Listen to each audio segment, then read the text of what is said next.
The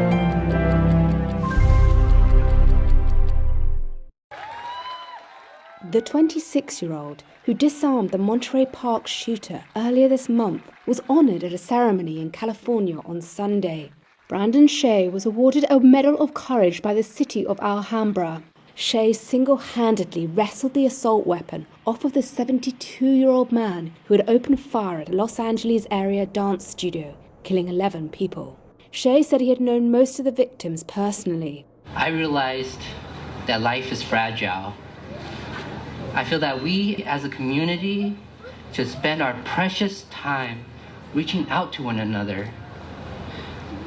Most of the victims I knew personally. They would always come by the dance studio, and I considered them friends. They were some of the most caring people I have ever met. And for them to be taken from us is such an excruciating experience.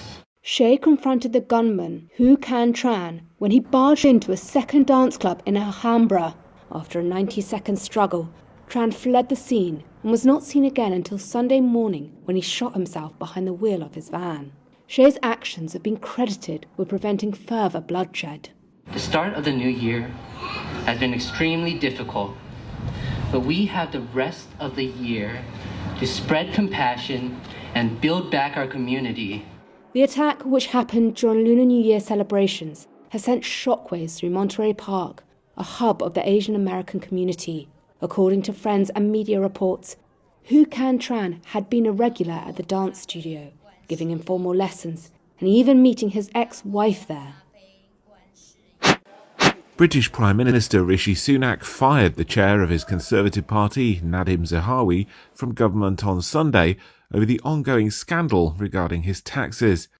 Sunak had initially stood by Zahawi, who was also a member of his cabinet, but then ordered an independent investigation after it emerged Zahawi had settled a probe by Britain's tax agency last year. Sunak says it was a serious breach of conduct.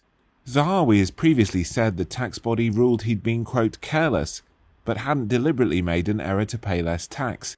The independent investigation, however, said Zahawi did not declare that his tax affairs were being scrutinised when he was briefly made finance minister last year, and failed to disclose details when Sunak appointed him to his current role, adding that Zahawi had shown, quote, insufficient regard for the requirement to be honest and open. In a letter to Zahawi, Sunak called it a serious breach of the ministerial code. Zahawi's response to Sunak did not mention either the tax agency or the independent advisor's investigation, but concern over the media response and that he would continue to support the Prime Minister. He's still a member of Parliament. The opposition Labour Party and some of Sunak's own Conservative lawmakers had said Zahawi should have stood down earlier. Zahawi became Finance Minister following Sunak's own resignation from the role in July last year. He briefly, unsuccessfully campaigned to replace Boris Johnson as Prime Minister. New Zealand is counting the cost of deadly floods and landslides following heavy downpours. 4 people lost their lives over the last 3 days, and a state of emergency remains in place around the biggest city, Auckland. Footage from the ground showed homes and vehicles wrecked.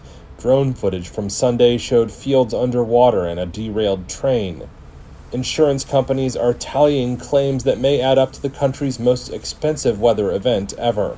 Prime Minister Chris Hipkins warned on Monday there was more to come. My focus and the focus of central government is supporting Auckland through what is still, a big challenge ahead of them. There's a big clean-up to go, and of course, we know through the forecasts that there's more bad weather ahead. On Sunday, thousands were without power and hundreds were without water, many of them housed in evacuation shelters.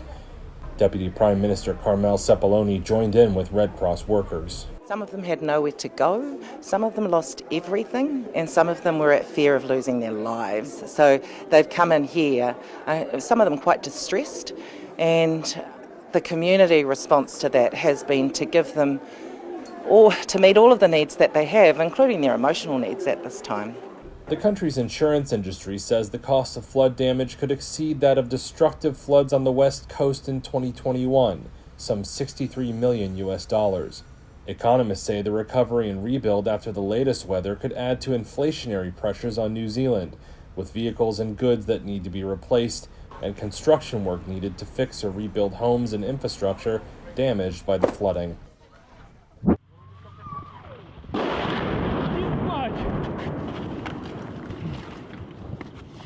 The Ukrainian port city of Kherson came under sustained Russian shelling on Sunday.